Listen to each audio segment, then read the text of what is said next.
The stagecoach lurched to a halt in front of the general store, sending up clouds of dust that made Zara Tanner cough into her handkerchief as she stepped down onto the sun-baked street of Colfax, California.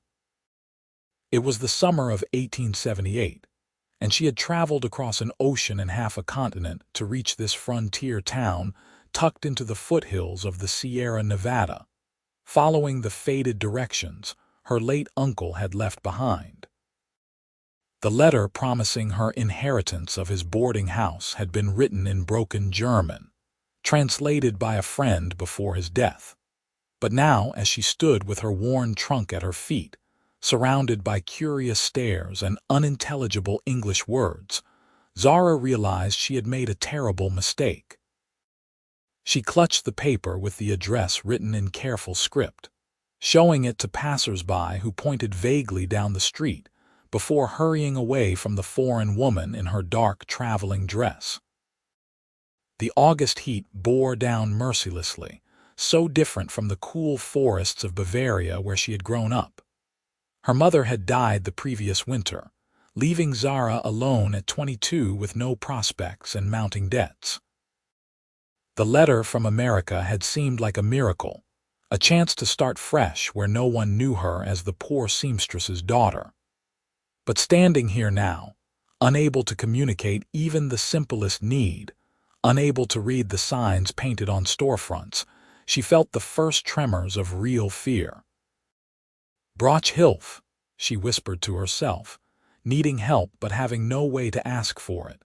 Samuel Ross had been checking the shoes on his mare when he noticed the commotion, or rather, the absence of the usual commotion. The street had grown quieter, the way it did when something unusual appeared in their small mining town. He straightened up from Copper's hoof, wiping his hands on his worn denim pants, and saw her immediately. She stood out like a wildflower in winter, this woman in clothes too heavy for California summer, with golden braids coiled at the nape of her neck, and eyes the color of pine trees scanning the street with barely concealed panic. He watched as she approached old Mr. Henderson, showing him a piece of paper. The shopkeeper shrugged and pointed east before turning away. The woman's shoulders sagged, and Samuel saw her glance at her trunk, then at the sky, as if calculating how long she could stand in the merciless sun before collapsing. Something in her posture, proud despite the obvious distress, made Samuel forget about Copper's loose shoe. He was 25, had been working ranches and driving cattle since he was 15, and had learned to read trouble from a distance. This woman was in trouble, even if she did not know it yet. Colfax was not particularly dangerous as frontier towns went, but a woman alone, unable to speak the language, with what appeared to be all her worldly possessions in a single trunk, would attract the wrong sort of attention before nightfall. He grabbed Copper's reins and walked toward her, moving slowly so as not to startle her. When he got close enough, he touched the brim of his hat. "Madam."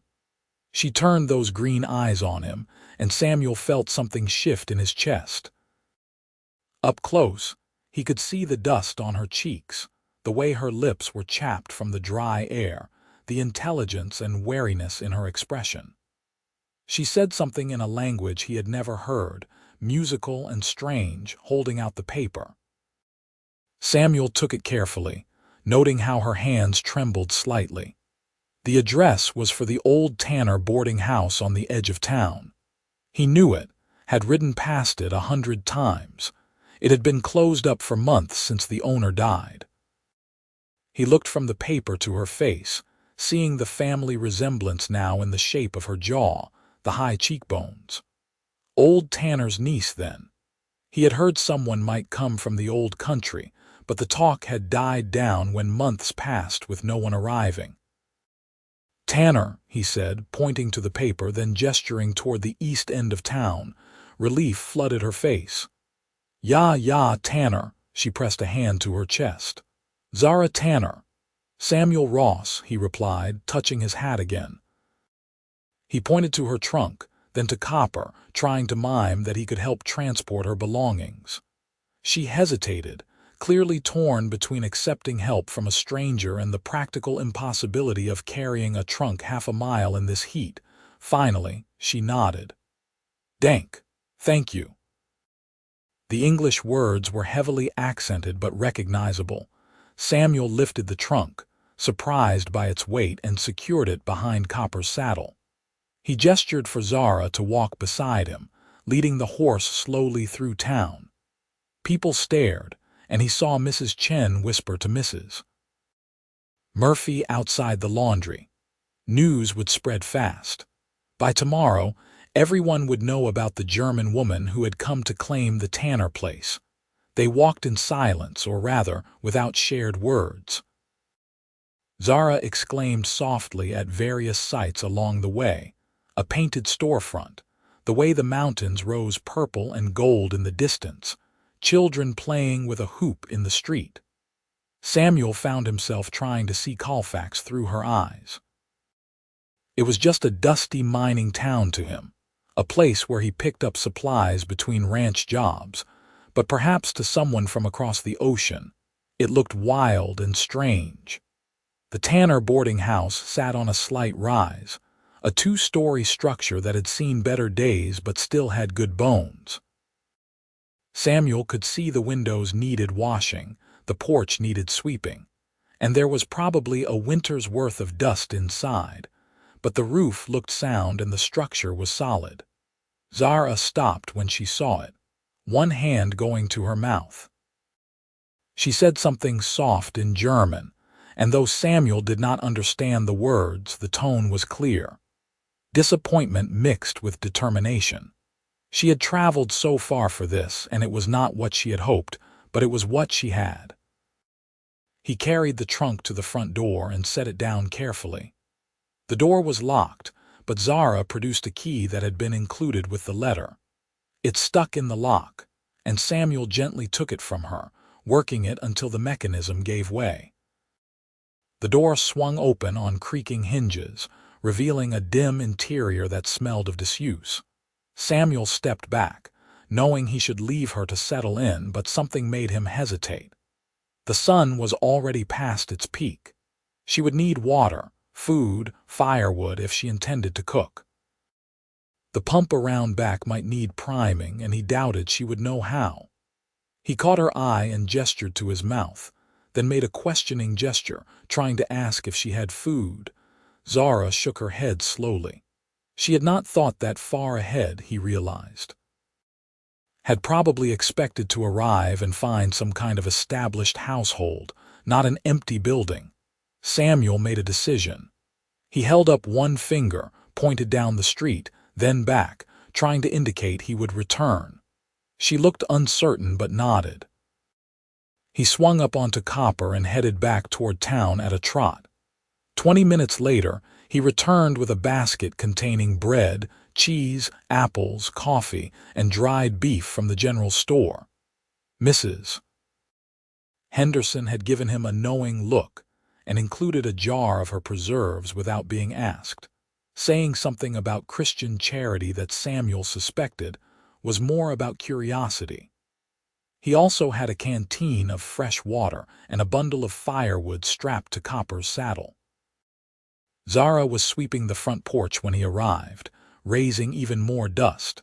She had removed her heavy traveling jacket and rolled up her sleeves, revealing forearms that were pale but not without strength.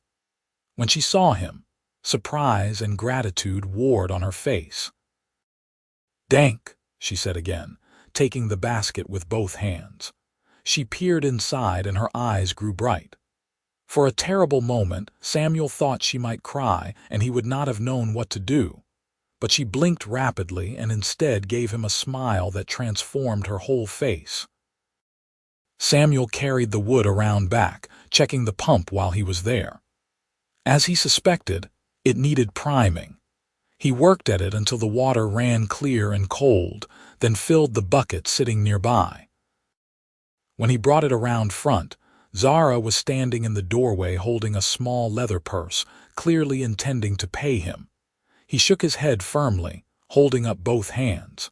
She frowned, insisting in German, holding out coins. Samuel backed toward Copper, shaking his head again. Where he came from, you helped people who needed help. That was the code. Besides, he found he liked the way she looked at him, like he was something better than just another dusty cowboy. Before she could protest further, he was mounted and heading back down the slope. But when he reached the bottom, he turned in the saddle and saw her still standing in the doorway, watching him. He touched his hat brim one more time, and even from that distance, he saw her raise her hand in return. That night, lying in his bedroll at the ranch where he had been working, Samuel could not stop thinking about green eyes and the sound of an unfamiliar language. He told himself he had done his good deed, and that was the end of it. Zara Tanner would figure out how to survive in Colfax, or she would not. Either way, it was not his concern. But the next morning, riding past the meadow on his way to check fence lines, he saw wildflowers blooming in defiant clusters despite the late summer heat. Indian paintbrush, lupine, and delicate white blooms he did not know the name for. He thought about that empty boarding house and the woman inside who probably woke up to silence and strangeness, and the overwhelming task of making a life in a place where she could not even ask for bread. Almost without thinking, Samuel dismounted and began gathering flowers. He felt foolish doing it, a grown man picking flowers like some love-struck boy. But his mother, gone these 10 years, had loved flowers, had kept them on the table even during the hardest times. Flowers were a language that needed no words, she used to say. He gathered a generous bunch, wrapped their stems with a piece of twine from his saddlebag, and rode to the boarding house before he could talk himself out of it. The sun was barely up, the air still cool with the memory of night. Smoke rose from the chimney, so Zara was awake. Samuel tied Copper to the fence post and walked to the front door, feeling more nervous than he had facing down angry cattle or breaking wild horses. He knocked, the flowers held awkwardly in his other hand. Footsteps inside, then the door opened. Zara stood there in a simple gray dress, her hair in a single braid over one shoulder. She looked surprised to see him, then her gaze dropped to the flowers, and her whole expression softened into something wondering. "Für Sie," Samuel said, trying out the German phrase he had gotten from the schoolteacher's wife late last night, claiming he wanted to learn a few words to be neighborly. "For you." Zara took the bouquet like it was something precious, bringing it to her face to breathe in the scent. When she looked up, her eyes were shining. "Schön," she whispered. "Beautiful." Then, carefully, "Thank you, Samuel Ross." He nodded, suddenly awkward, and backed away, but before he could leave, she gestured for him to wait and disappeared inside. She returned a moment later with a tin cup of coffee, pressing it into his hands.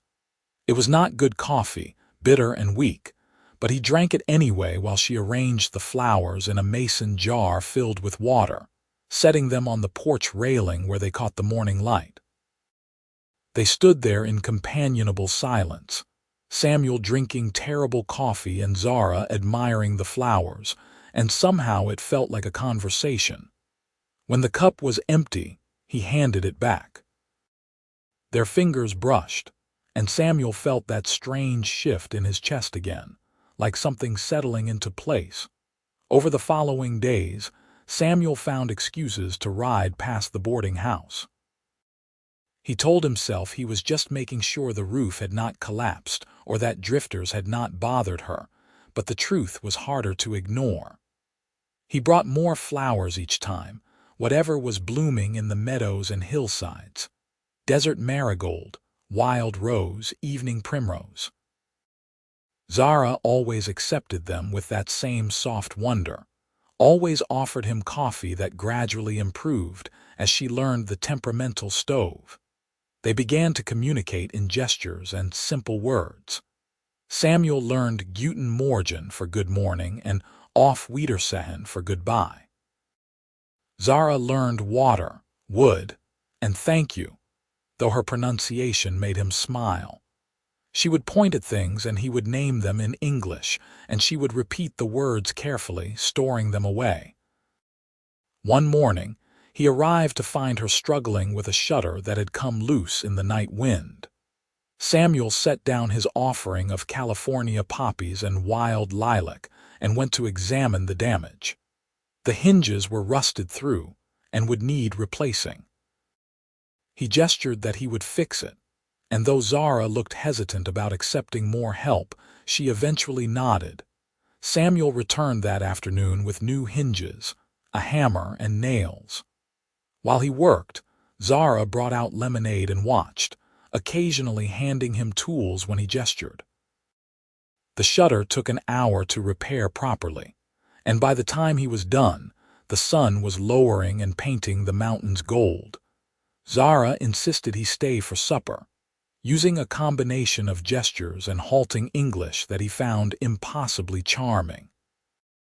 "You eat here, please," she said, pointing to the kitchen. The meal was simple but good. Bread she had baked herself, beans with onions, and stewed apples from the tree in the back garden. They ate at the small kitchen table, and Samuel found himself telling her about his work, about the ranch and the cattle and the land, even though he knew she understood maybe one word in 5. But she listened with those intelligent eyes, nodding in the right places, laughing when he made gestures to illustrate a particularly stubborn bull. When he left that evening, the first stars appearing overhead, Zara walked him to the gate. "Thank you, Samuel," she said carefully. Then she added something in German, soft and earnest, that he wished desperately he could understand. "You are welcome, Zara," he replied, and rode away feeling like he had left something important behind. The pattern continued through late summer into early fall. Samuel came by every few days, sometimes with flowers, sometimes with tools to repair another broken part of the old house, sometimes just because. Zara began opening the boarding house for business, cleaning rooms and airing linens. She got her first boarder, a surveyor from Sacramento who needed a place for 3 weeks while mapping the area. The man spoke a little German, having grown up in a German settlement in Texas, and Samuel felt an unreasonable stab of jealousy watching them converse easily over breakfast.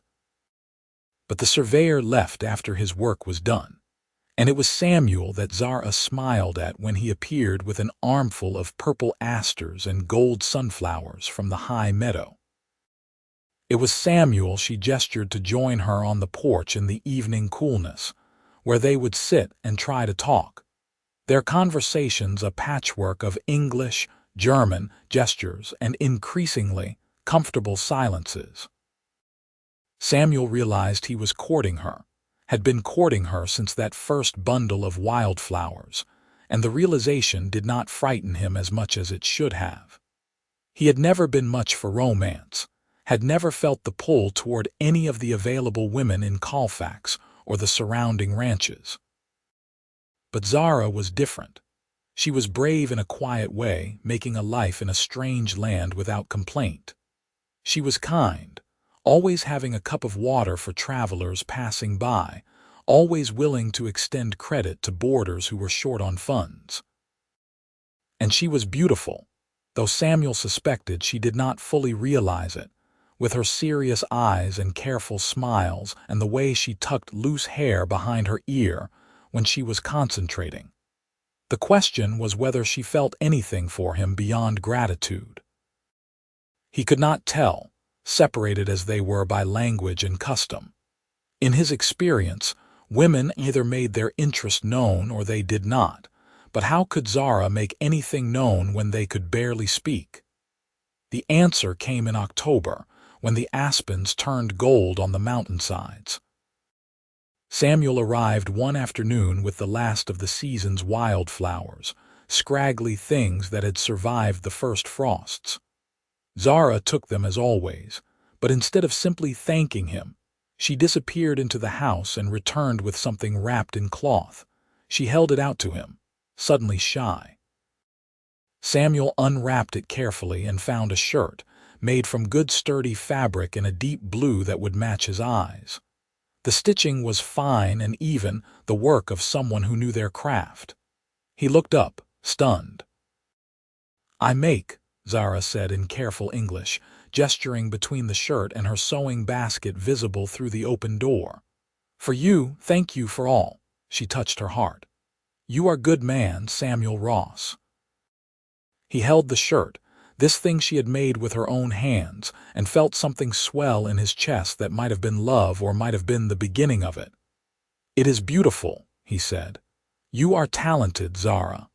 She smiled, pleased, and gestured for him to try it on.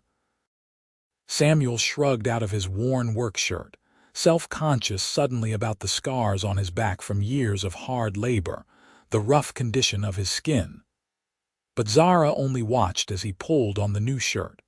It fit perfectly, like she had somehow measured him with her eyes alone. "Gut," she said, nodding in satisfaction. "Good." Samuel looked down at himself, then back at her, and made a decision. He had been thinking about this for weeks, lying awake in the bunkhouse while the other ranch hands snored around him. If he was going to do this properly, court this woman the way she deserved, he needed to be able to talk to her. Really talk. "Zara," he said, capturing her attention. He pointed to himself, then to her, then made a talking gesture with his hands. "I want to learn German. You teach." Her eyes widened. "You want to learn German?" "Yes, you teach me German, I teach you English. Better," he gestured between them. "We talk, understand." Zara's face lit up with a joy so pure it took his breath away. "Ja, yes, I teach you, you teach me." She grabbed his hands in her excitement, squeezing them. "We learn together." Standing there in the October afternoon, her hands warm in his, Samuel knew he was making more than an agreement to language lessons. He was making a commitment, declaring his intentions as clearly as if he had spoken them in either language. And from the way Zara was looking at him, her eyes bright and hopeful, she understood perfectly. They began meeting every evening after Samuel finished his work on the ranch. He would ride to the boarding house, usually bringing some small gift, a sack of apples from the ranch orchard, fresh milk from the dairy cows, once a book of poems he found at the general store. Zara would have coffee ready, and they would sit at the kitchen table with slates and chalk, teaching each other words and phrases. Samuel learned that the German word for flower was Bloom, and that Liebe meant love. He practiced rolling the unfamiliar sounds around in his mouth, while Zara corrected his pronunciation with patient amusement. She taught him simple sentences. "Ich heiße Samuel, for my name is Samuel. Wie geht es Ihnen, for how are you? Sie sind schön, for you are beautiful," though she blushed when teaching him that last one. In return, Samuel taught Zara more English, writing out words and having her repeat them. She was a quick student, picking up new vocabulary rapidly. Her accent remained thick, but her comprehension grew by the day. They graduated from single words to full sentences, from simple present tense to more complex constructions. "What did you do today?" Samuel would ask in careful German. "Ich habe Brotgebacken und die Zimmer gereinigt," Zara would reply, then translate for herself in halting English. "I baked bread and cleaned the rooms." "Your English is getting very good," Samuel said one evening in November, after she had told him a whole story about a confused chicken that had wandered into the boarding house. Zara smiled. "You are good teacher, and you German also improves." "Your German also improves," he corrected gently. "The order is different in English." "Your German also improves," she repeated. "English is strange language." "German is also strange," Samuel countered, grinning. "Too many rules." "English has also many rules. You just not notice because you grow up with it." "Did not notice," he corrected. You did not notice. I did not notice, she echoed, then laughed. See, too many rules. These evening lessons became the highlight of Samuel's days. He found himself rushing through his ranch work so he could get to the boarding house earlier. The other hands noticed and teased him mercilessly about the German girl, but Samuel did not care. Let them laugh. He had never felt this way before, this combination of contentment and anticipation. When he was with Zara, the world seemed brighter, more possible. As their language skills improved, their conversations deepened. Zara told him about growing up in Bavaria, about her father who had died in a factory accident when she was 12, about her mother who had supported them both with her sewing until consumption took her. She spoke of the poverty, the struggle, the shame of not having enough. When the letter came about Uncle in America, about the house he leaves me, I thought it was miracle, she said one cold evening, wrapped in a shawl against the chill. I sell everything we had, pay for passage on ship. It was terrible journey, so many people sick, crying. I was sick too for many days. Samuel reached across the table and took her hand. That took a lot of courage, or desperation, Zara said with a small smile. I was very afraid, still afraid sometimes. What if boarding house fails? What if I cannot make enough money? What if I must go back to Germany with nothing? You will not fail, Samuel said firmly, squeezing her hand. You are too strong, too smart, and you are not alone. You have friends here now.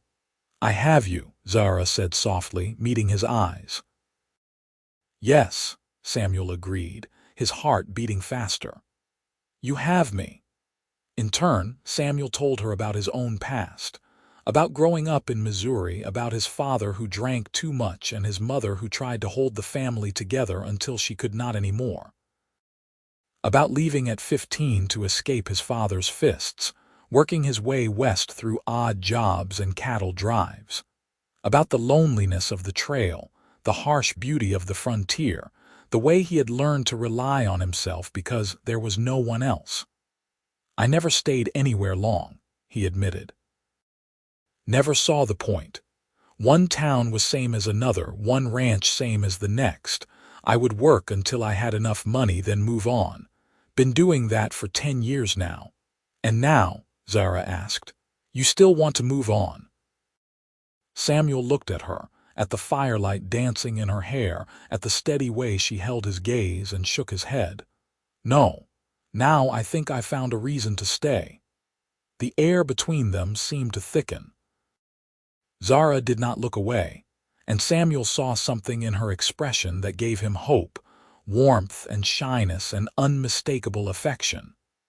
Samuel, she began, but whatever she was going to say was interrupted by a knock at the door, a traveler needing a room for the night. The moment passed, but it left something changed in its wake, a new understanding humming between them. Winter came to the Sierra Nevada foothills, bringing cold rains and occasional snow. Samuel worried about Zara alone in the boarding house, about whether she had enough firewood and warm blankets. He started coming by more often, sometimes during the day when he had a few hours free, always in the evenings for their lessons. One particularly cold night in December, he arrived to find Zara shivering despite the fire blazing in the hearth. She had been caught in the rain earlier, she explained in a mixture of German and English, and had not been able to get properly warm since. Samuel took one look at her pale face and chattering teeth and made a decision. He built up the fire until it roared, then went to the kitchen and made her hot tea with honey. While she drank it, wrapped in every blanket she owned, Samuel heated rocks in the fire and wrapped them in cloth, placing them around her feet and hands. He found a thick quilt in the linen closet and draped it over her shoulders. You should not have gone out in that weather, he scolded gently in German, his vocabulary still limited but growing. Had to get supplies from town, Zara protested, her teeth finally stopping their chattering. Was not raining when I left. You should have waited. Could have sent word I would have gone for you. Cannot always depend on you, Samuel Ross. Must be independent. Being independent does not mean being foolish, Samuel countered, then softened his tone. I worry about you. When you are hurt or sick or cold, I worry. Zara looked at him over the rim of her teacup, something tender in her expression. You are always worrying about me, always taking care. Why? The question hung between them, demanding honesty. Samuel could have deflected, could have made some joke or changed the subject. But sitting there in the firelight with this woman who had somehow become the center of his world, he found he could not hide any more. Because I care about you, he said simply, in English because the words came easier. Because I think about you all the time. Because when I am not here, I am wishing I was here. Because you make me want to stay in one place for the first time in my life. He paused, gathering courage. Because I am falling in love with you, Zara Tanner. Zara set down her teacup with trembling hands. For a long moment, she just looked at him, and Samuel felt fear creep in. Perhaps he had misread everything. Perhaps she only saw him as a friend, a helpful neighbor. Perhaps he had just made a terrible mistake. Then Zara smiled, slow and sweet and certain. Ik lieb dich ook, she whispered. I love you also, Samuel. The relief that washed through Samuel was so intense it made him dizzy. He crossed the space between them and knelt beside her chair, taking her hands in his. Say it again, in English. I love you, Zara said clearly, her accent making the words sound new and precious. I love you, Samuel Ross. Since the first flowers you brought me, I think. Maybe since you carried my trunk and did not ask for payment. You are good man, kind man. You make me feel safe and happy and like maybe this wild country can be home after all. Samuel raised her hands to his lips, kissing her knuckles gently. It can be home. I will make sure of it. I will take care of you, Zara. I will bring you flowers until the day I die. I will learn to speak perfect German if that is what you want. I will do anything, everything, if you will let me. I do not need perfect German, Zara said, laughing a little through sudden tears. I just need you. Kind you, stubborn you. You who brings me wildflowers and fixes my house and teaches me English words and looks at me like I am something precious. You are precious, Samuel said fiercely. You are everything. They stayed like that, hands clasped and hearts open, while the fire crackled and the rain beat against the windows. Eventually, Samuel moved to sit beside her, and Zara rested her head on his shoulder, and they talked in their mixture of languages about the future, about possibilities, about what it might mean to build a life together. I have little money, Samuel warned. Ranch work does not pay much. But I am a good worker and I could find steadier employment, maybe in town. I could help with boarding house, do repairs and maintenance. Together we could make it successful. I do not need money, Zara said. I mean, money is necessary, yes, but I do not need much. I need honesty and kindness and someone who will be true. I need you.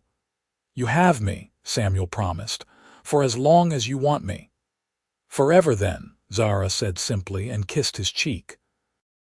They courted properly through the winter, though propriety was complicated when you lived in a small frontier town where everyone knew everyone's business. Mrs. Henderson and Mrs. Chen and the other town matrons watched with keen interest as Samuel Ross, the drifting cowboy, settled down to court the German boarding house owner. There was some gossip, inevitable in a small town, but mostly people approved. Zara had won them over with her hard work and fair dealing, and Samuel was known as honest if rootless. Samuel found work at the lumber mill, steadier than ranch work and better paying. It was hard labor, hauling and cutting and loading, but it meant he could sleep at the mill's bunkhouse during the week and spend weekends at the boarding house, helping Zara and courting her properly. He continued bringing her flowers, even in winter when he had to search hard to find anything blooming. Winter berry branches with their bright red fruit, sprigs of evergreen that smelled of forest and snow, pussy willows from the creek bed. Zara treasured each offering, pressing some of the flowers between the pages of her Bible, saving them. They took walks when the weather permitted, strolling through town or out along the creek, talking constantly now that language was less of a barrier.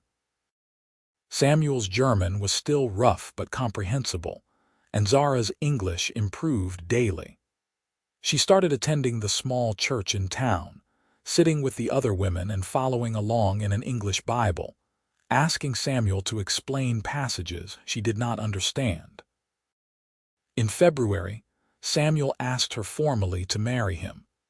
He had saved up money for a ring, a simple gold band with a small garnet, bought from the jeweler in the next town over. He proposed on the porch of the boarding house on the first warm day of early spring, with the mountains still snow-capped but the valley showing signs of green. "Zara Tanner," he said in careful German, then switched to English. "Will you marry me? Will you let me be your husband, take care of you, love you all my days?" Zara said yes with tears streaming down her face. Yes in English and German both. Yes while throwing her arms around his neck and kissing him properly for the first time. Samuel held her close and thought about fate and wildflowers, and the strange paths that led people to each other across oceans and languages, and all the barriers the world could erect. They were married in April of 1879, in the little church with half the town attending. Zara wore a dress she had sewn herself, simple cream-colored cotton with lace at the collar and cuffs. Samuel wore his best shirt, the blue one Zara had made him, and a new vest he had purchased specially. The ceremony was in English, but the minister had learned a few German phrases to make Zara feel included. "Ich liebe dich," Samuel whispered as they were pronounced husband and wife. "I love you," Zara replied in English, and they kissed while the congregation applauded. The reception was held in the boarding house, with tables set up in the yard and everyone bringing food to share. There was music from a fiddle player and dancing and laughter. Samuel danced with his bride, holding her close while they swayed to a slow waltz, not caring that his dancing was clumsy or that people were watching. "Are you happy?" he asked her in German. "More than I knew was possible," Zara replied in English, then smiled. "We are mixing languages." "We are mixing everything," Samuel said, "making something new together." That night, after the guests had gone and the boarding house was quiet, they climbed the stairs to the room that would now be theirs together. Samuel was nervous, worried about doing something wrong, but Zara took his hand and led him forward with quiet confidence. "I love you," she said again, like she needed him to know, like the words were important. "I love you," Samuel replied, and showed her with touch and tenderness just how much he meant it. They settled into married life with surprising ease. Samuel continued working at the mill during the week, but now he came home to Zara instead of an empty bunkhouse. He would arrive Friday evenings dusty and tired, and she would have supper waiting, would greet him with a kiss and questions about his week. They would talk over the meal about everything and nothing, about the boarding house guests and the mill work and their plans for the future. On weekends, they worked together to improve the property. Samuel repaired the fence, replaced rotted boards on the porch, and built a proper hen house for the chickens Zara wanted. Zara planted a garden, herbs and vegetables and flowers, tending it carefully and delighting in each new sprout. They painted the boarding house exterior a fresh white, and Zara made new curtains for all the windows. Business at the boarding house picked up as word spread about the clean rooms and good food. Zara proved to be an excellent cook once she learned to work with American ingredients, and Samuel built her a larger stove so she could prepare meals for more guests. They had miners staying long-term while they worked claims in the nearby hills, surveyors and businessmen passing through, even the occasional family making their way to or from Sacramento. Zara's English became fluent, though she never lost her accent. Samuel's German remained functional but limited, which Zara found endlessly amusing. She would sometimes tease him in rapid German, saying things she knew he could not follow, laughing when he protested. "That is not fair," he would complain. "You know I cannot understand when you speak so fast." "Then you must study harder," she would reply primly, before taking pity and translating. The seasons turned. Summer brought heat and the need for constant watering of the garden. Fall brought harvest and the hard work of putting up preserves and vegetables for winter. Winter brought cold and the cozy intimacy of long evenings by the fire. Spring brought renewal and the wildflowers that Samuel still picked for his wife, even though they had been married over a year. In the spring of 1880, Zara told Samuel she was expecting a child. He received the news with joy and terror in equal measure. A child. He was going to be a father. The responsibility of it overwhelmed him. What did he know about raising children? His own father had been a terrible example. What if he repeated those patterns? What if he failed? Zara saw the fear in his face and took his hands. "You will be wonderful, father," she said firmly. "You are kind and patient and good. You will teach our child to work hard and love deeply and to bring people flowers when words are not enough." "What if I am not ready?" Samuel asked. "No one is ever ready," Zara replied. "But we will learn together, just like we learned to speak each other's language. Together, Samuel. We do this together." Her faith in him was humbling and strengthening at the same time. Samuel threw himself into preparation, building a cradle from pine wood and sanding it until it was smooth as silk. Zara sewed tiny clothes and blankets, singing German lullabies while she worked. They argued gently about names, Samuel wanting something simple and American, Zara wanting to honor her heritage. "If it is a boy, we name him after my father," Zara said. "Carl, it is good strong name." "Carl Ross," Samuel tested. "It sounds good, and if it is a girl?" "Margaret, after my mother, we can call her Greta for short." "Margaret Ross," Samuel said, smiling. "Also good. You win all the naming arguments." "Not argument," Zara corrected, patting her growing belly. "Discussion. In marriage we discuss, not argue." "Yes, dear," Samuel said with exaggerated meekness, laughing when she swatted his arm. The baby was born in December, a week before Christmas, after a labor that terrified Samuel with its length and Zara's pain. The midwife finally ordered him out of the room, unable to work with him hovering anxiously. He paced the hallway for hours until finally, he heard the thin wail of a newborn. The midwife emerged, wiping her hands. "You have a son, Mr. Ross. A healthy boy. Your wife is tired but well." Samuel rushed into the room to find Zara propped against pillows, sweaty and exhausted and radiant, holding a tiny bundle wrapped in blankets. She looked up when he entered, and her smile was tired but genuine. "Come meet your son," she said softly. Samuel approached slowly, awed by the tiny face visible among the blankets. The baby had Zara's nose and mouth, but his eyes, when they blinked open, were gray-blue like Samuel's. A son. His son. "Carl," Zara said. "Carl Samuel Ross, do you approve?" "I approve," Samuel managed, his voice rough with emotion. "He is perfect. You are perfect. I love you both so much."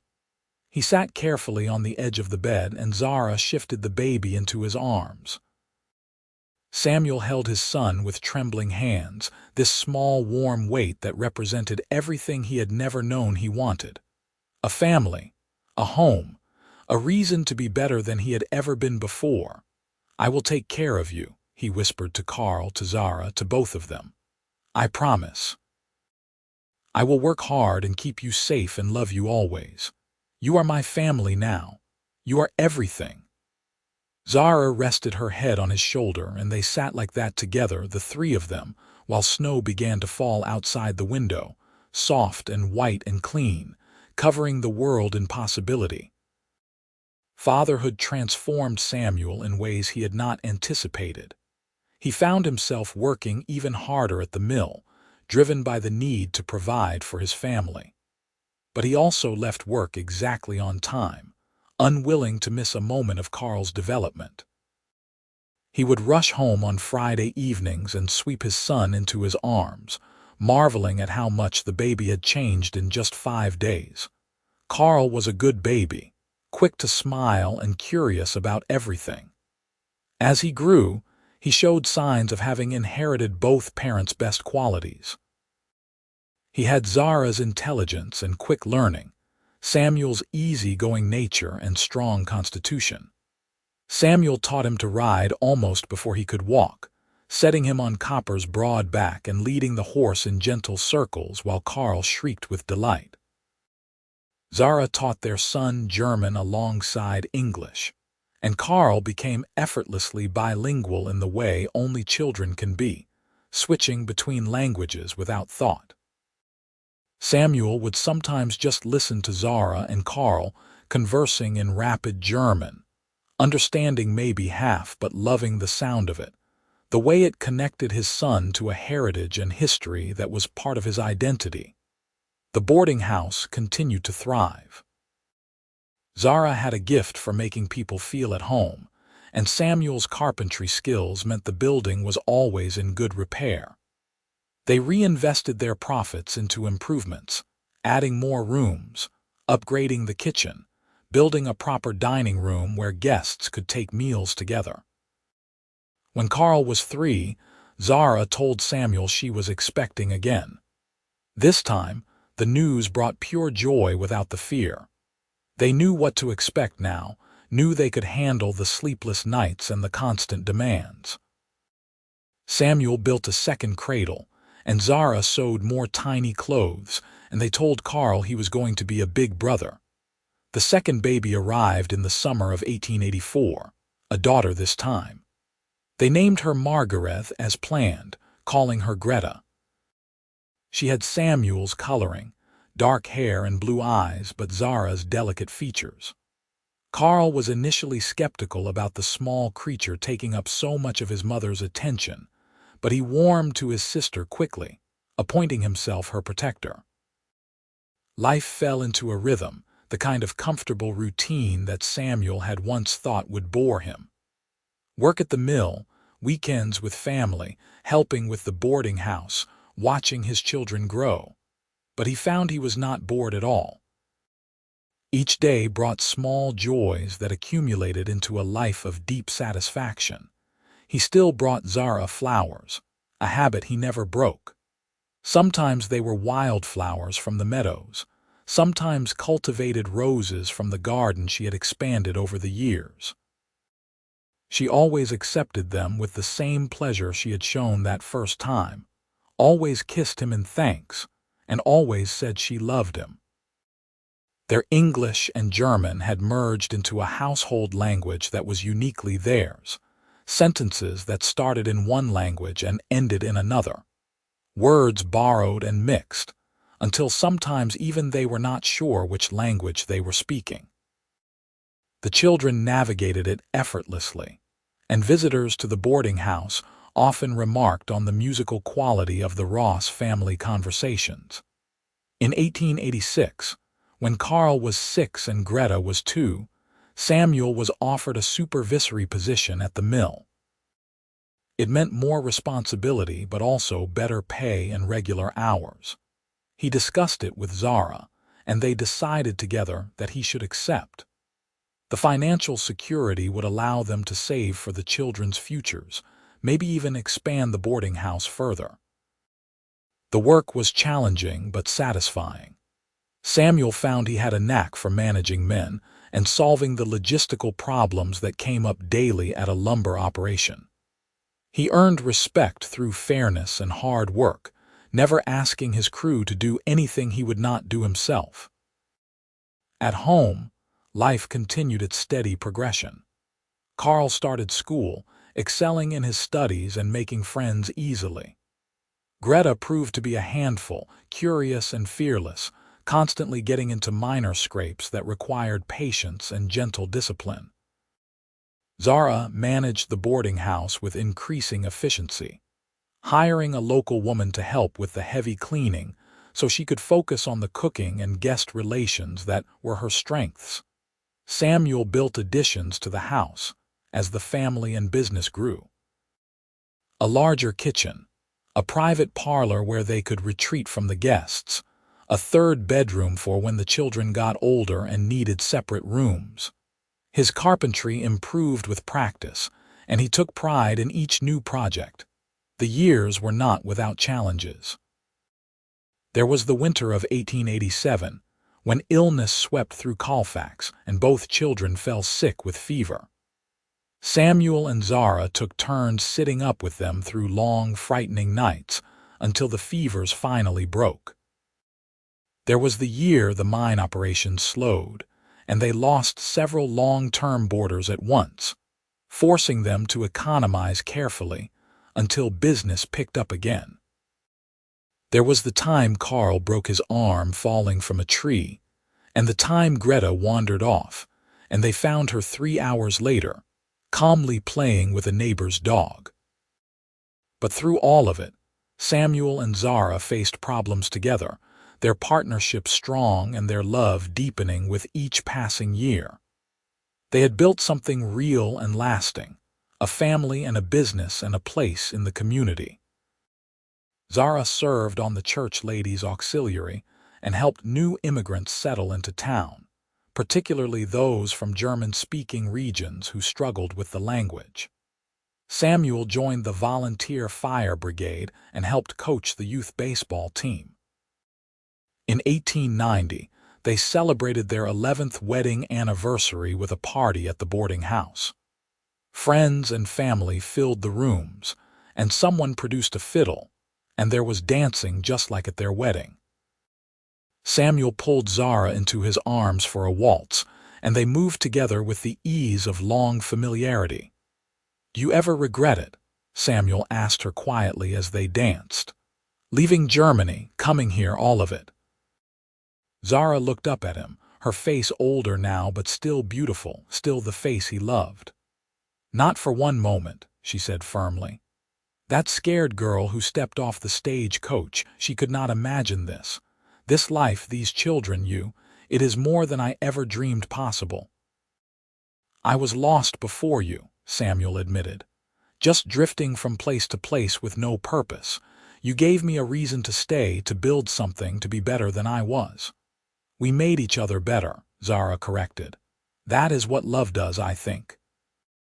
Makes us better, stronger, more than we could be alone." Samuel kissed her forehead. "I love you, Zara Ross, more now than the day I married you. I love you, Samuel Ross, more than all the wildflowers in California." They danced until the music stopped, surrounded by the life they had built together, the friends they had made, the children who were their legacy and their joy. And Samuel thought about fate and flowers and a dusty street in 1878, about the moment he first saw a frightened woman with green eyes and made the choice to help her. Best decision he had ever made. Carl grew into a serious, studious boy who loved books and learning. He excelled in school and talked about maybe becoming a teacher or even a lawyer someday. Greta was his opposite, all energy and mischief, climbing trees and catching frogs, and declaring she would never wear dresses when she was grown. Samuel and Zara let them develop their own personalities, guiding but not forcing, supporting their dreams whatever they might be. In 1892, Zara told Samuel she was expecting again. They were both surprised, having assumed their family was complete. But surprise gave way to delight, and they prepared once more for a new baby. Carl, now 12, was old enough to be genuinely helpful. Greta, 8, was excited about the prospect of a baby to play with. The baby arrived in early 1893, another boy they named Peter after Samuel's grandfather. He was a calm, easy baby who seemed content to observe the world around him with solemn eyes. Carl doted on his baby brother, reading to him even though Peter was far too young to understand. Greta sang him German songs she had learned from Zara, her childish voice surprisingly sweet. Samuel held his youngest son and marveled at how life kept surprising him. He was nearly 40 now, gray threading through his dark hair, but he felt younger than he had at 25. Love did that, he thought. Family did that. Purpose and belonging and waking up each day knowing you were exactly where you were meant to be. The boarding house had become an institution in Colfax, known throughout the region for its cleanliness, good food, and fair prices. Travelers went out of their way to stay there, and some boarders had been living there for years, becoming almost part of the family. Zara knew everyone's preferences, remembered their stories, and celebrated their successes as if they were her own. Samuel had risen to manager at the mill, overseeing all operations and earning a salary that allowed them real financial security. They had savings now, investments, plans for the children's educations. The scared young cowboy and the desperate immigrant girl had become respected members of the community, proof that hard work and love could overcome any obstacle.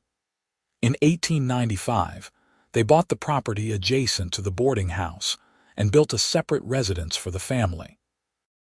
The boarding house had grown so much that it made sense to have a clear division between business and home. Samuel designed the new house himself, incorporating everything he had learned over the years about what made a house a home. It was a beautiful two-story structure with a wide porch and large windows that let in the California light. There was a modern kitchen for Zara, a study for Carl's books, bedrooms for each child, and a master suite where Samuel and Zara could retreat at the end of long days. Samuel built flower boxes under every window, and Zara filled them with the same wildflowers he had been bringing her for 17 years. They moved into the new house in the spring, when the hills were green and flowers bloomed everywhere. The first night in their new home, after the children were asleep and the last box was unpacked, Samuel and Zara stood on the porch looking out at the boarding house and the town beyond. "We did this," Zara said softly, taking his hand. "Built all of this from nothing." "You did most of it," Samuel countered. "I just helped. We did it together," Zara insisted. "Everything worthwhile we have done together." Samuel pulled her close, breathing in the familiar scent of her hair, feeling the solid warmth of her against him. "Do you remember that first day? When you could not speak English and I could not speak German? I remember thinking you had kindest eyes I had ever seen," Zara said. "And I remember the flowers, how you kept bringing me flowers when you had no words to offer. It was the most romantic thing anyone had ever done. I had to find some way to tell you how I felt." "The flowers said everything," Zara assured him. "They said you were gentle and thoughtful. They said you saw me, really saw me, not just a foreign woman who was a curiosity or a burden. They said maybe, just maybe, I could build a life here. That maybe I could be happy." "Are you happy?" Samuel asked, even though he knew the answer. "Blissfully," Zara said, "more than I have words for in either language." They stood together in the gathering dusk, listening to the sounds of evening settling over Colfax. Somewhere inside, one of the children called out in their sleep. The boarding house showed lights in several windows. Life continued in its steady rhythm around them. "Thank you," Samuel said suddenly. "For what?" "For getting on that stagecoach. For being brave enough to cross the ocean. for taking a chance on a dusty cowboy with nothing to offer but wildflowers. Zara turned in his arms to face him. Those wildflowers were everything. They were hope and kindness and the promise of something beautiful. They were exactly what I needed. She touched his face gently. You were exactly what I needed. You still are. Samuel kissed her, slow and tender, a kiss that held 17 years of love and partnership and the promise of many more to come. When they finally pulled apart, the stars were beginning to appear overhead, brilliant against the darkening sky. They went inside together, to the home they had built, to the life they had created, to the future that stretched before them full of possibility. And on the windowsill in the bedroom, in a simple glass vase, stood a bouquet of wildflowers Samuel had picked that morning, bright and beautiful and enduring, just like their love. The years continued to unfold with a richness that Samuel had never imagined possible. Carl graduated from the local school at the top of his class in 1896 and announced his intention to attend college in Sacramento, studying law. Samuel and Zara were proud but apprehensive about their oldest leaving home. Still, they encouraged him, knowing education was a gift they could give their children that neither of them had received. Greta, at 12, had mellowed slightly but remained spirited and independent. She had discovered a talent for drawing and spent hours sketching the mountains, the town, the people who passed through the boarding house. Zara encouraged this artistic bent, buying her good paper and pencils whenever they could afford it. Peter, at 3, was a cheerful child who toddled after his older siblings, demanding to be included in everything. He had inherited Samuel's patience and Zara's quick smile, and the whole family doted on him shamelessly. The boarding house continued to prosper under Zara's management. She had hired 2 full-time helpers now, allowing her more time with the children while still maintaining the high standards that had made the establishment so successful. She had also started a small catering business, preparing meals for special occasions in town, which brought in additional income. Samuel remained at the mill, respected by his workers and valued by the owners. He had turned down offers to relocate to larger operations in Sacramento or San Francisco, unwilling to uproot the family from Colfax. This was home. These were their people. The mountains and the town and the life they had built here mattered more than career advancement. In 1898, on their 19th anniversary, Samuel took Zara on a trip to San Francisco. It was the first time they had traveled together without the children, the first real vacation they had taken. They stayed in a nice hotel, ate at restaurants, saw a play at a grand theater. Zara was enchanted by the city, by the cable cars and the ocean and the cosmopolitan atmosphere. "We could live here," Samuel suggested one evening as they walked along the waterfront. "I could get work easily, probably making more money. The children would have more opportunities." Zara was quiet for a long moment, watching the sun set over the Pacific. Finally, she shook her head. "No, Colfax is our home. The boarding house, the friends we have made, the life we built. I do not want to start over somewhere new, even somewhere as exciting as this. Do you?" Samuel realized he had only made the offer because he thought it was what she might want. "No," he admitted. "I love our life exactly as it is." "Then we stay," Zara said simply, and that was the end of it. They returned to Colfax refreshed and even more appreciative of what they had. Carl left for college that fall, and though Zara cried for a week, she was also fiercely proud. Her son, getting a university education. She wrote him long letters in German and he replied in English, their correspondence a continuation of the bilingual household they had created. Greta entered her teenage years with characteristic enthusiasm, joining every club and activity available. She played piano badly but with great feeling, acted in school plays, and started a newspaper for the students that got her in trouble more than once for her pointed editorials. Samuel and Zara attended every performance and read every edition of the paper, even when Greta's opinions made them wince. Peter started school and proved to be a natural student like Carl, but with more interest in how things worked mechanically. He was always taking apart clocks and tools, much to Zara's exasperation, though he usually managed to put them back together again. In 1900, Carl came home from college with a young woman named Sarah whom he introduced as his fiancée. Samuel and Zara were surprised but welcoming. Sarah was a sweet girl from Sacramento, studying to be a teacher, and she clearly adored Carl. They were married the following spring in a ceremony that brought Carl's college friends to Colfax and turned into a 3-day celebration. Samuel watched his eldest son get married and felt the strange bittersweetness of parenthood.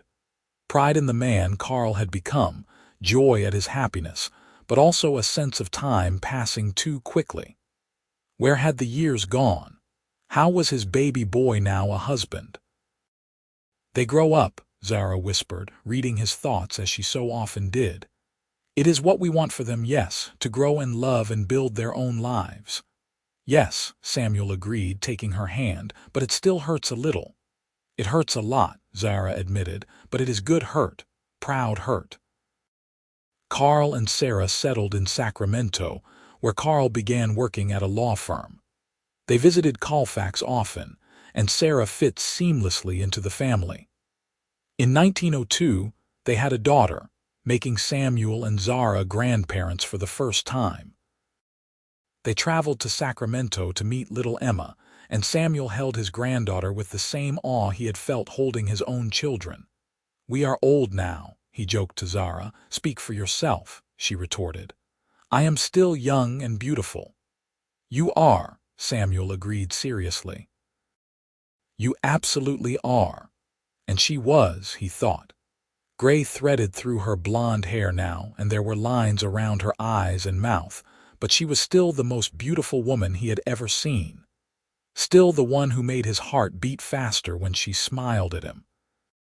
Greta graduated from school in 1903 and announced she wanted to study art in San Francisco. This was more controversial than Carl's college plans.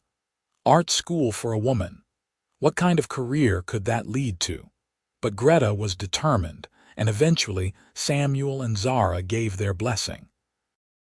If they had learned anything in their years together, it was that forcing children into predetermined paths led nowhere good. Greta thrived in San Francisco, sending home sketches and paintings that showed real talent.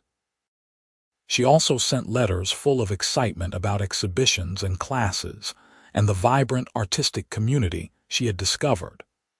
Samuel worried about his daughter in the big city, but Zara reminded him that Greta had never done anything the easy way. Peter, now 10, had the house largely to himself and enjoyed the attention. He was building increasingly complex machines from spare parts, and Samuel started bringing home scrap metal and broken equipment from the mill for him to tinker with. Zara complained about the mess, but secretly loved having her youngest still at home.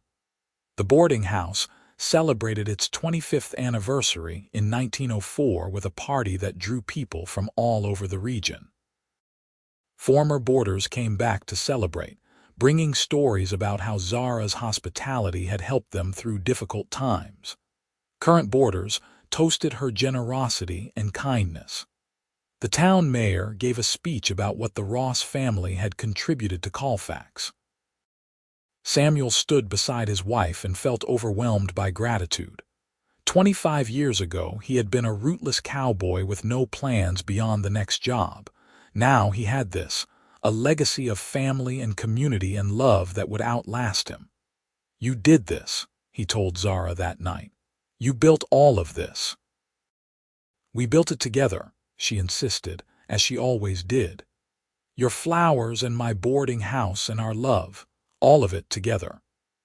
In 1905, Greta came home with a young man named Thomas, a fellow art student from a good family in Sacramento. They were not engaged yet, but it was clearly heading that direction.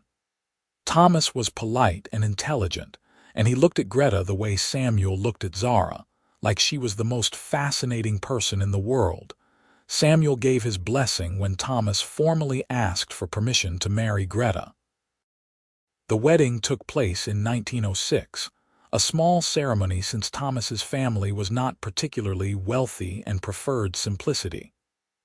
Greta wore a dress she had designed herself, unconventional but beautiful, and she walked down the aisle with confidence and joy. 2 children married now, both happy and settled. Samuel and Zara attended both weddings with full hearts, knowing they had done right by their children. They had given them love and security and the freedom to choose their own paths. What more could parents do? Peter, at 13, was the last child at home. He had grown tall and lanky, showing signs of the man he would become. He was quieter than his siblings, more introspective but no less loved.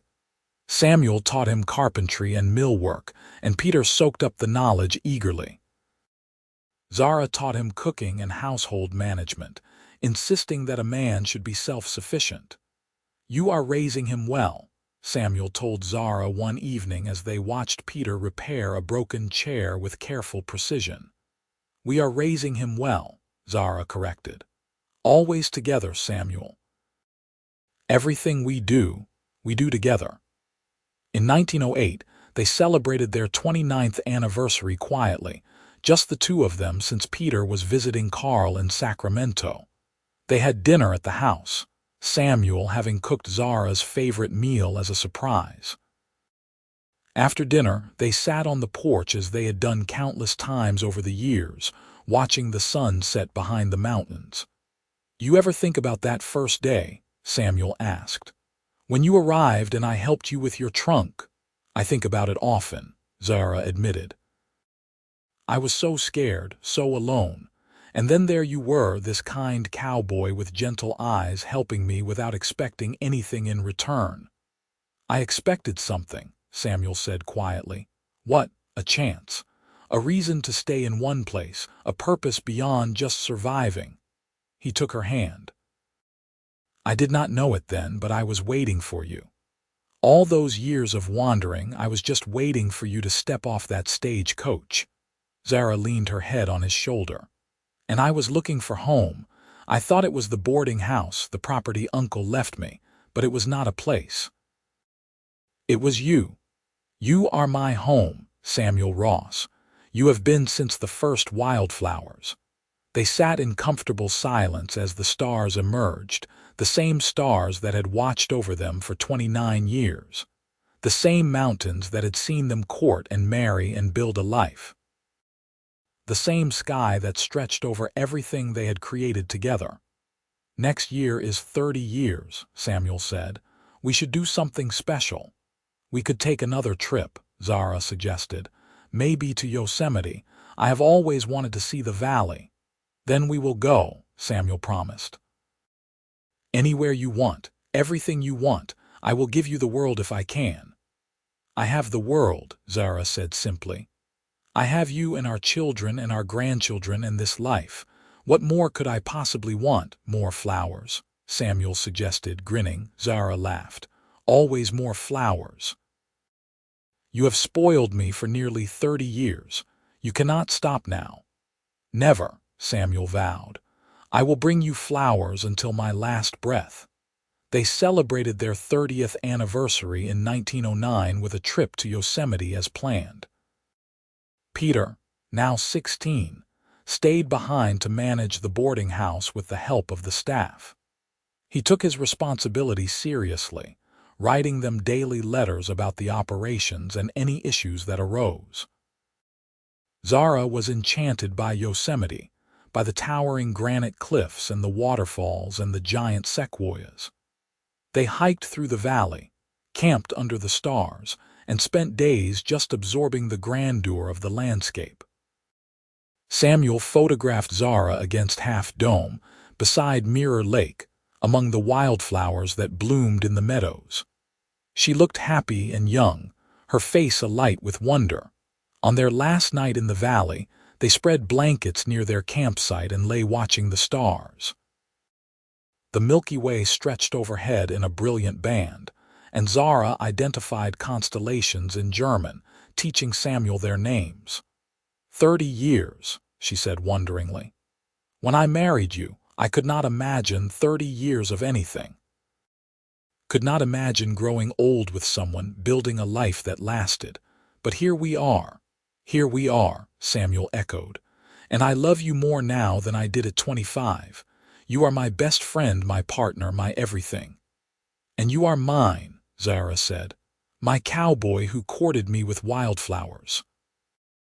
Who learned my language and built me a home and gave me children and a life beyond my wildest dreams. How did I get so lucky? We both got lucky, Samuel said, pulling her close. We found each other across languages and oceans and all the obstacles that should have kept us apart. That is not luck. That is fate. They made love under the stars that night, tender and familiar after 3 decades of marriage, still finding magic in each other's touch. And when they finally slept, wrapped in each other's arms, they dreamed of the future still ahead, the years they would continue to build together. They returned to Colfax refreshed and recommitted to each other. Peter had managed the boarding house perfectly, proving himself capable and responsible. At 16, he was already nearly a man, thoughtful and skilled with his hands. Samuel began teaching him the business side of the mill, thinking Peter might want to take over his position someday. The 1910s brought change to Colfax and the world. The automobile began appearing on the streets, strange, noisy contraptions that frightened horses and fascinated children. Peter was obsessed with them, spending every spare moment studying how they worked. Electricity came to Colfax, and Samuel had the boarding house and their home wired, much to Zara's delight. No more kerosene lamps and candles, just bright, clean light at the flip of a switch. Carl's family grew with the addition of a son in 1910 and another daughter in 1912. Greta had twin boys in 1911, keeping her busy in San Francisco. Samuel and Zara traveled often to visit their grandchildren, delighting in watching the next generation grow. Peter graduated from school in 1913 and announced he wanted to work with automobiles. There was a garage opening in Sacramento, and they were looking for apprentice mechanics. Samuel was disappointed that Peter would not join him at the mill, but he understood. Times were changing. The future belonged to machines like automobiles, not lumber. Peter moved to Sacramento, taking a room near Carl's family. He worked long hours learning the automobile business, coming home on weekends covered in grease, but happy. He was good at it, had a natural understanding of engines and mechanics that served him well. With all 3 children grown and settled, Samuel and Zara found themselves alone together for the first time in over 30 years. It was strange at first, the quiet house, the lack of daily demands. But they adjusted, finding new rhythms for this phase of life. Zara continued running the boarding house, though she had promoted her most senior helper to manager, allowing herself to step back from the daily operations. She spent more time on the catering business and started teaching cooking classes for young women in town who wanted to learn her techniques. Samuel cut back his hours at the mill, spending more time on carpentry projects at home. He built furniture for the grandchildren, repaired things around the boarding house, and started a workshop where he taught basic woodworking to interested young men. They traveled more, taking trips to San Francisco to see Greta and her family, to Sacramento to visit Carl and Peter, even one memorable journey to Los Angeles to see the ocean and the growing city. But they always came home to Colfax, to the mountains and the boarding house and the life they had built. In 1914, war broke out in Europe. Zara followed the news from Germany with increasing distress. She had no family left there, but it was still the land of her birth, and it pained her to think of it at war. She worried about anti-German sentiment reaching Colfax, but their decades of being good neighbors and community members protected them from most prejudice. Still, Zara quietly stopped speaking German in public, and the family stopped using it as openly at home. It was a small concession to the changing times, but it saddened Samuel to see his wife's heritage becoming something to hide rather than celebrate. "The war will end," he assured her. "And people will remember that you are American now, that you have been American for longer than you were German." "I am both," Zara said quietly. "I will always be both. But yes, I am American now. This is my country, my home. Whatever happens in Europe, I am here." The war years were difficult in many ways, but the Ross family weathered them together. Food prices rose, and there were shortages of various goods, but the boarding house continued operating.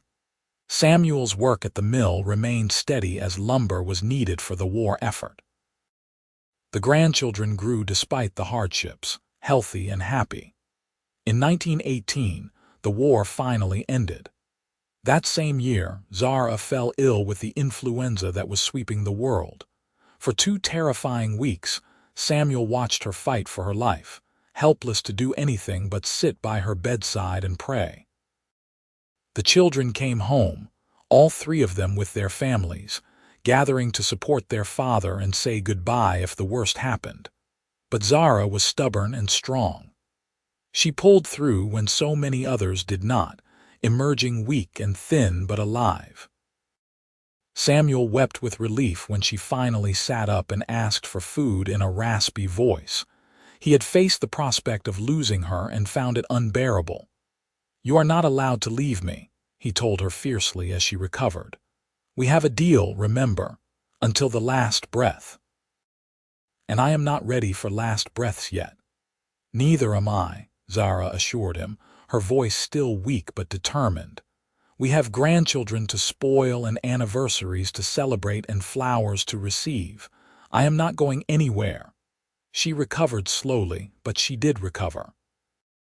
By their 40th anniversary in 1919, she was back to her normal strength, if a little more careful about overexerting herself. They celebrated quietly at home, surrounded by children and grandchildren. Carl made a toast about the power of love and commitment. Greta painted a portrait of her parents as an anniversary gift. Peter built them a beautiful cedar chest for storing quilts and linens. 40 years, Zara said to Samuel that night when everyone had left and they were alone. "Can you believe it? We have been married 40 years. "Best 40 years of my life," Samuel said honestly. "Every single day with you has been a gift. Even when I almost died, even then because you did not die, you stayed just like you promised." Zara took his hand, her grip still strong despite her recent illness. "I will always stay. As long as I am able, I will stay with you. You are my heart, Samuel Ross, my home and my love and my everything." They renewed their vows that night, speaking the same promises they had made 40 years earlier, meaning them even more deeply now. They had built a life together that spanned decades, that had produced children and grandchildren, that had weathered storms and celebrated joys. They were not the young cowboy and frightened immigrant anymore. They were partners who had traveled through life together, who knew each other better than they knew themselves. The 1920s brought prosperity and change. Peter married a smart young woman named Alice in 1920, and they settled in Sacramento, where Peter opened his own automobile repair shop. It thrived, as more and more people were buying cars and needing mechanics who understood the complex machines. Carl's law practice grew, and he took on more important cases, making a name for himself in Sacramento legal circles. His oldest daughter, Emma, was talking about becoming a lawyer herself, which was still unusual for women but becoming more possible. Greta's artistic career had taken off, and she had showings in galleries throughout California. Her paintings of the Sierra Nevada mountains were particularly prized, capturing the grandeur and beauty of her childhood home. She sent Samuel and Zara her best pieces, and they hung them proudly in their home. The boarding house continued under the manager's capable direction, still profitable, but requiring less of Zara's direct involvement. She spent her time between cooking classes, helping with the grandchildren, and working on a cookbook she was writing that would preserve her recipes and techniques. Samuel, now in his 60s, had fully retired from the mill. He spent his days on carpentry projects, tending the garden Zara had started so many years ago and enjoying the slower pace of life. His hair was fully gray now, his face lined with years of sun and smiles, but he was still strong and healthy. They settled into a comfortable routine, these two people who had loved each other for over 4 decades. Morning coffee on the porch, afternoons working on their individual projects, evenings together talking about everything and nothing. Samuel still brought Zara flowers, though now he often cut them from their own extensive gardens rather than gathering them from wild meadows. In 1924, they threw a massive party for their 45th anniversary. All 3 children came home with their families. The grandchildren, now numbering 8, ran wild through the boarding house gardens. Former boarders and old friends filled the house and yard. The celebration lasted 2 days, and it felt like a homecoming of sorts. All the people whose lives had intersected with the Ross family over the decades gathering to celebrate love and longevity. During the party, Carl stood to give another toast. "My parents met when they could not speak each other's language," he said. "My father courted my mother with wildflowers because he had no words to express his feelings.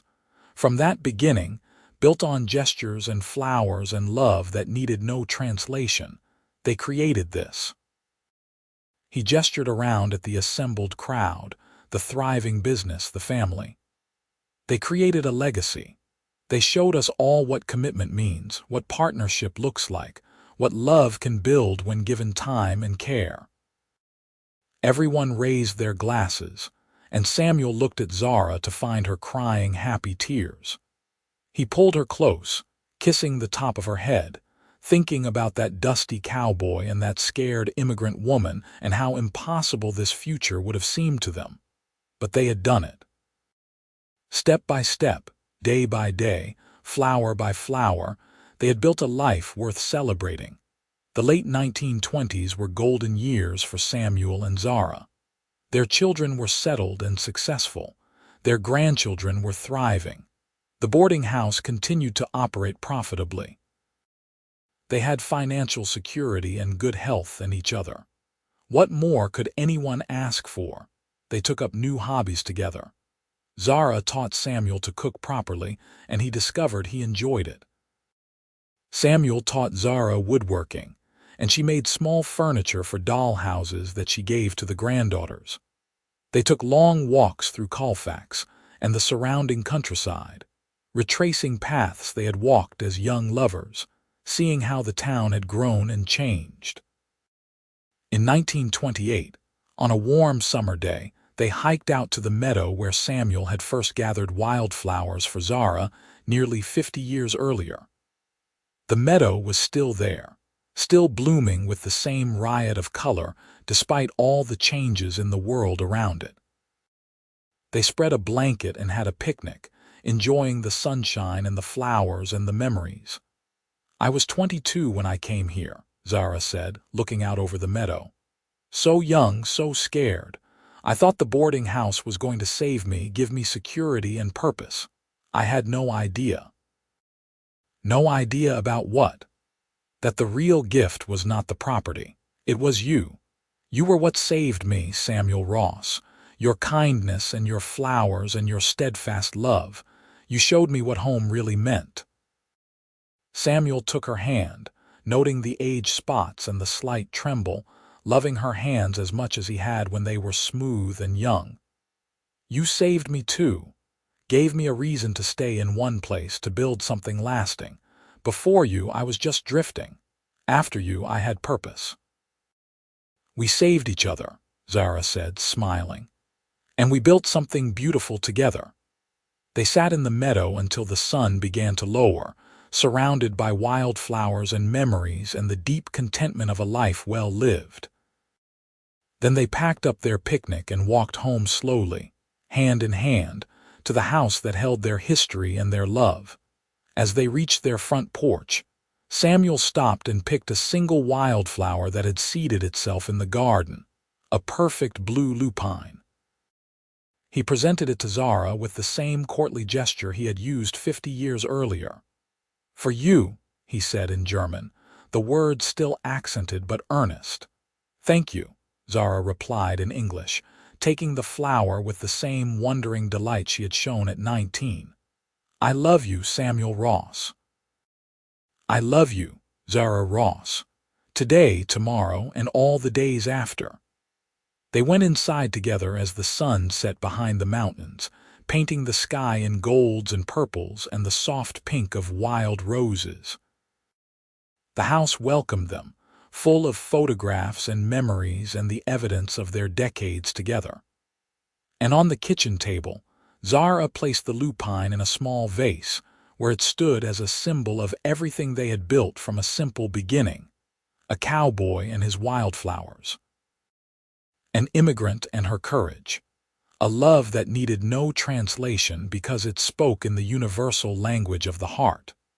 That was their story, and it was still being written, one day and one flower at a time. Their 50th anniversary in 1929 was a grand affair that made the 45th celebration look small. The whole town of Colfax seemed to turn out, along with family from near and far.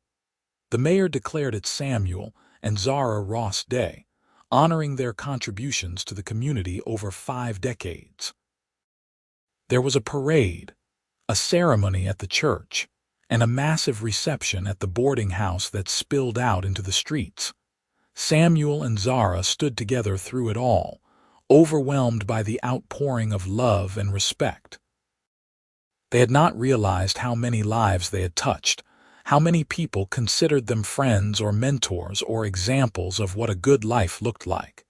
It was humbling and beautiful and deeply moving. 50 years, Samuel whispered to Zara during a quiet moment while the party raged around them. "Half a century with you, best 50 years anyone could ask for." "And we are not done yet," Zara replied firmly. "We have more years ahead of us, more memories to make, more grandchildren to spoil." "And more flowers to give you," Samuel added, grinning. "Always more flowers," Zara agreed, kissing him softly. "Never stop bringing me flowers, Samuel Ross." "Never," he promised. "That is one promise I will keep until my last breath." The stock market crash that fall brought changes to the country, but the Ross family was relatively insulated.